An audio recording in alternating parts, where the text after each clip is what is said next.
High friends, hi am Ripon video. আজকে আমি কি করছি দেখতে চোখ রাখুন, পাশে থাকুন।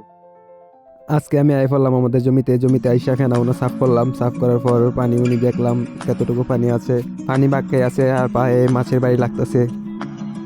তারপর আমি উঠে ক্লোজ একটা শট নিলাম। এরপরে ফেলুন দিয়া কেউ দিয়া ছোট ছোট মাছটি ধরলাম। তারপর একটা শাঁখা মাছ ধরলাম, দইরা উপরে ইল্লা দিলাম। আমার বইনে ধরলো, দইরা ভিডিও করলো। আরেকটা কথা কইতে ভুলে গেছিলাম গা, আমার ক্যামেরাম্যান ছিল আমার ছোট বোন। লাঠি মাছ, শিং মাছ, পুঁটি মাছ, সব ধরনের মাছ আমি ধরলাম।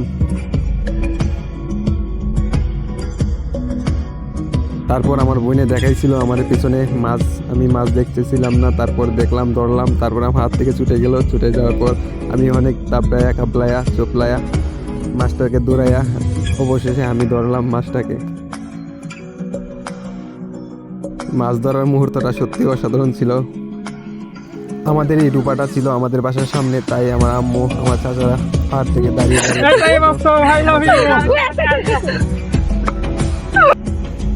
তারপর দূরে দূরে আরেকটা গিয়া হুইল মাছ ধরলাম। ধরার পর দুইটা হুইল মাছ ছিল, বড় বড়, বিশাল বড় বড় দুইটা হুইল মাছ। তারপর মোটামুটি ভালো সাইজের লাঠি মাছ ধরলাম অনেকগুলো।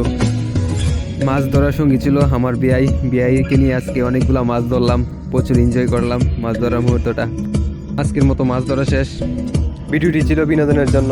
সর্বশেষে আমি একটা কথাই বলতে চাই, এরকম ভিডিও আমি বানাই না। যদি ভুল হয়ে থাকে তাহলে ক্ষমার দৃষ্টিতে দেখবেন। রিপন ভাইয়ের মতো আমি ভিডিওটা তৈরি করার চেষ্টা করেছিলাম। ধন্যবাদ সবাইকে।